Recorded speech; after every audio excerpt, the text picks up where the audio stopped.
Art is solace because it comes through you. Like something happens and all of a sudden you've had an idea, and when those moments strike, it's like religious. Like it feels like, oh my God, oh my God, oh my God, I just got so lucky. It's a really fortunate, really, really rare thing.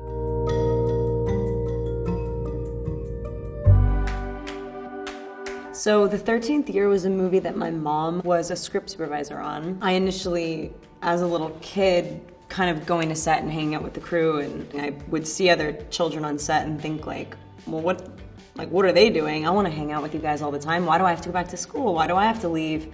I wanted to be around that energy before I even knew why that energy was appealing to me. I'm standing in line at a water fountain. So yeah, I think I like lean. Whatever. That's some of my more challenging work, actually. I really loved being there. I loved not having to go home and whatever. Being a part of the circus of it all was really fun. But then when the movie came out and a couple of kids at school noticed that I was in it for a second, it was like not welcome. I was like, no, I don't know, my mom, I don't know, whatever. But it was trippy. I didn't like the conversations that happened afterwards at school, being like, why? Wait, but who are you? What, are you like an actor now? I'm like, no. What if they get in here? No, they can't. No, they can't get in here. It's not a possibility. There's Mom, no way. I heard you. Panic room. Jodie Foster threw me a birthday party when I turned 11 with like a mariachi band. I never wanted to leave. Every time I had to go home because it had been 9 hours, I was like, why? I'm fine. I can kick it. I can hang. I'm not tired. And everyone was like, no, it's really, for your welfare. And I was like, I'm well, thank you. May I stay?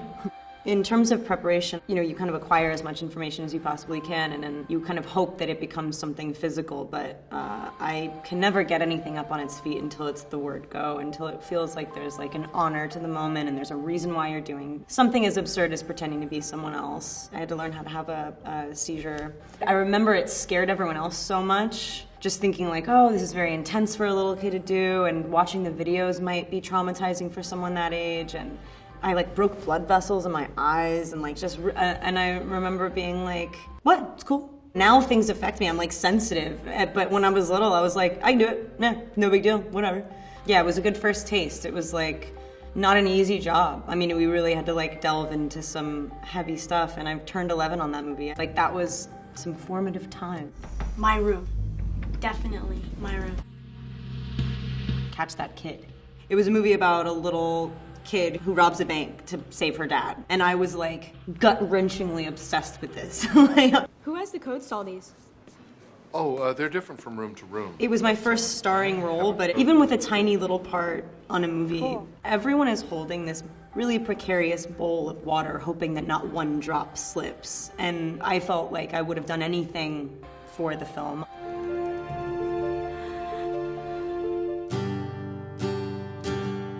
Sean Penn attracted me to Into the Wild. Actually, initially I went and did a table read for him, and I was really little and scared of that. I remember thinking, like, I told him, I'll do anything in the movie. Like, I don't even need to play one of the parts. It's awesome that I got to meet you. It's awesome that like I was part of the read-through, because that in itself felt like its own animal. Like it really stood up and was an experience that I remember. And so he was like, well, which one would you want to play? And I was like, probably the girl who plays guitar. And I played for him. I like auditioned for it after this read-through and like couldn't even face him. I was like facing a wall very badly playing Blackbird. Couldn't sing it. Just speaking of shooting that movie, it was the first time working with anyone that felt so unstructured and so instinctive in terms of capturing the footage. We had like a splinter crew almost everywhere we went. He threw a camera on his shoulder. Eric Gauthier, who's like one of my all-time favorite DPs, also like was just running, gunning, like we didn't know what we were gonna do until we found it. I've heard a lot about that. People talk about that all the time, but it doesn't mean that they actually have the balls to like commit to not knowing before they know. Sean is like a master at that. Those few days with Emil and him and Eric made me want to direct movies, straight up. Seeing him in the way that he sort of led this charge that was unbridled, I was like, yep, absolutely, I would love to do that. After my mother.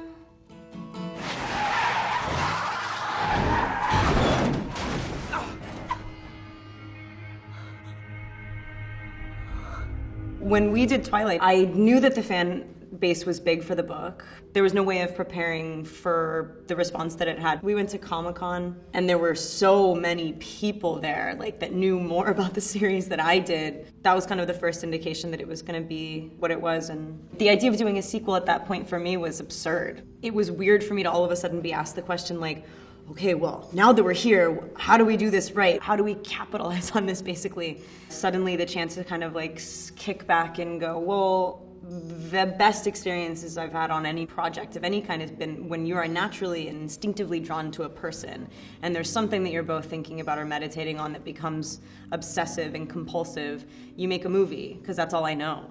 And so I was at that point like allowed to pick weird things that nobody believed in because I made a big movie once. So yeah, it definitely kind of blew my head off. Wow, you are really trying to kill me. I thought M in Adventureland was like just the coolest person, and I was so intimidated by her. I mean, her name's M. It's not even Emily. It's like, okay, you don't even go by your whole name. Like, I'm gonna go for a swim. even if I can't fully relate to a person that I'm playing, we can all understand each other. Maybe I wouldn't do, say, or act in a certain way or whatever, but I can always find it somewhere embedded. I've never played something where I've not understood the person.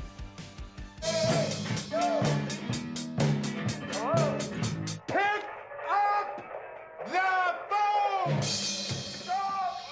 I grew up in Los Angeles, so I think like we're huge like radio culture. I listened to Joan Jett a lot when I was younger. She's so quintessential. When I met her to make the movie, it was really crazy because she's like an animal. She's got barbs and stuff because she's protecting something really precious. Like she's, you know, leather clad, really driven, like chaotically obsessed with music and cannot stop touring. Even her body is a muscle. Like it is so reflective of who she is as a person. She's a real live wire. At our first band rehearsal, we were playing Cherry Bomb and I like just wasn't committing to it at all because we weren't shooting. Why would I fully lean into this when we're not actually here to capture it? You know what I mean? It just felt like almost like I was traipsing on something or doing a lame impression just for the sake of it. I saw her face kind of go like, you know, what the fuck? Like we'd spent all this time together and all of a sudden I was like dropping the ball or something. And you know, she doesn't make movies. I don't make music. We do different things. I had to literally imploringly like run over and like tackle her and be like, yo, trust me, I just don't work like that. I just can't do it right now. And she was like, okay. And then we shot it a couple days later and she was fine. She was happy with what I did, whatever. And it was really cathartic and gnarly to see her watch, you know, really formative parts of her life come back to life. But yeah, very intimidated. I was like crying. I was like, trust me, I swear to you I can do this. And I think she's happy with it. Who knows? She still talks to me, so. He's here just to see you. The project doesn't interest me, okay? He's a great director. Just hear him out. You don't have to do it. He's probably the best of his generation. I've always felt super allowed to be in environments with the Frenchies.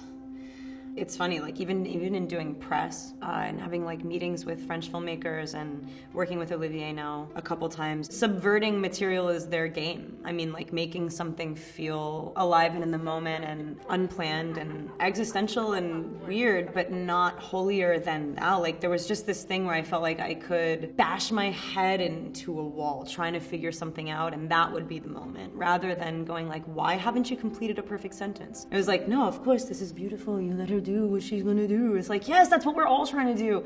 I'm a huge fan of Olivier. I mean, I'm gonna be honest and say I don't think I would have said no really to anything. It meant most for me to win that award for Olivier because he is like just one of the most brilliant artists working, and I love him. You have your interpretation of the play. I think mine's just confusing you. What are you waiting for? So we made this oath.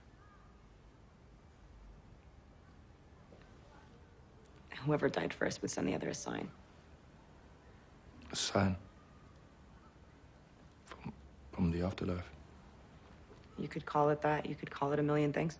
In Personal Shopper, I play somebody who's lost her other half, basically. It's a girl who has a twin, loses her brother, and loses herself so completely that, you know, black and white and hot and cold and the words that you use to communicate to others just become shape and color, and like literally nothing makes sense to you at all. Going into the movie, I wasn't super obsessed with that part of it. I kind of only realized in retrospect, having watched the movie, what a thing that was. And my entire goal as an actor is to be as prepared or sort of knowledgeable as you can possibly be in order to be so subject to something that you feel like the lack of control is really exhilarating. I've had some experiences that have rocked me to the point where I felt like I didn't know my name, so I could bring that to it. But at the same time, I don't really know what's going on all the time. Like, whenever I watch a film that I've acted in, as much as I try and like control stuff or ask a million questions or like live in the director's front pocket, if I've done my job correctly, I shouldn't really even know like what the movie's about. You don't need to feel guilty. Laura deserves to be happy. And you do too. I knew that I wanted to direct movies before I had anything to direct. And that was really frustrating for a long time because like I had this awareness of the desire, but like nowhere to put it. I was just fixated on this image of like a chair on the bottom of the ocean, like a chair from a classroom, and it was so, like, that chair didn't belong there, and it was really scary for that chair to be there. I started thinking about capturing that image and why I was so fixated on it. God, like with writing, with directing, anything, it's like I think I did grow up to realize that you don't need to be smarter than other people, that you don't need to know things that people don't know. You know, you're not like providing like a syllabus to life. It's really more of just a personal experience to try and like bridge this gap between us where you go, gosh, I've had this idea and I want to say it really loudly to see how many people feel that way so we can be less alone. That's why you make movies, you know, and the directors that I've worked with that I couldn't even touch, like just people that are scholars, people that have just spent their whole lives obsessing over film and watching every single one of them and went to school and did, you know what I mean? Like that, I could never, I mean, look, I'm so not there. But then when they have a moment that's regular and ordinary with you, the thing that they're absolutely best at is just making someone feel comfortable enough to like be themselves. That's not something that you learn. It's not something that you can teach other people. And there are a million mistakes that you can make, but it's not about making this perfect thing. If you get to the end of an experience and you feel like everyone's kind of better because of it, I guarantee you that whatever footage you capture would be kind of interesting to watch. So yeah, I want to kind of like do that as much as I can. You sound like a woman to me, but you insist you are a man. You know, it's not really my responsibility to help lead you through your own discomfort on how I make you feel. I can be whomever I want to be. What I really love about the movie is that JT really is kind of an idea, and whether or not you were kind of like personally enraged by the lie of it, it just makes you sort of go, well, what is the truth? And like, what is a lie? Because everyone has their own version of that. And if you say you are someone that you are not, and then, but who are you to say who I am? You know what I mean? So it's, I think the cool thing about the movie is that something that's becoming a lot easier for people that are like younger than me is that it's really not confounding because it's not something that you can understand. Like it's I think that the confusion and sort of like discomfort that people have involving gender politics makes total sense because nobody wants to feel stupid and nobody wants to feel wrong or like an asshole. And sometimes if you don't know something immediately, you feel stupid and you feel wrong, you feel like an asshole. And it's like, okay, but just like if you have a little patience, it's not easy. Like the conversation's longer. If you actually care about someone and you care about knowing them, then you know, provide some time. And I think those like knee-jerk reactions are hopefully becoming a thing of the past. It's like you don't have to know immediately, but just chill out. You know, I think in JT, there's that sort of eruption. But I would love to think that we're kind of becoming a little bit more comfortable with not knowing stuff. The new Charlie's Angels film, it makes me smile. I think women can do anything. Just because they can doesn't mean they should. But I have so many talents. It's like I'm powerful with a little bit of tender. I'm just a decoy stud. I hate watching movies that are like female-driven action badass movies where you kind of can tell that they took the plot of a male-driven film and just changed their name to, like, you know, from Bobby to Sue. I love the idea of that, but what's great is when you see women actually, like, using their innate strengths. It's about three girls that are, like, actually friends, and it's about the fact that power in numbers is an undeniably scary thing for people that have been in power for too long. I'm really proud of the other girls in it, too, because I'm, like, old, and they're not. And they just really impressed me a lot. I'm very, very, very proud of them. I don't think I'm ever gonna stop making movies. I don't know what I would do without it. Hopefully I feel as challenged and kind of on as I do now. I think a lot of people want to be artists. I think it's a really cool, attractive thing, but I think to like be one, it's not even something that you know you can maintain forever. It's not something that you know where it comes from necessarily. It's not an end goal. It's something that strikes. I hope that that keeps happening for me. I think every single moment, even like the splattery bad ones, were necessary, got me here.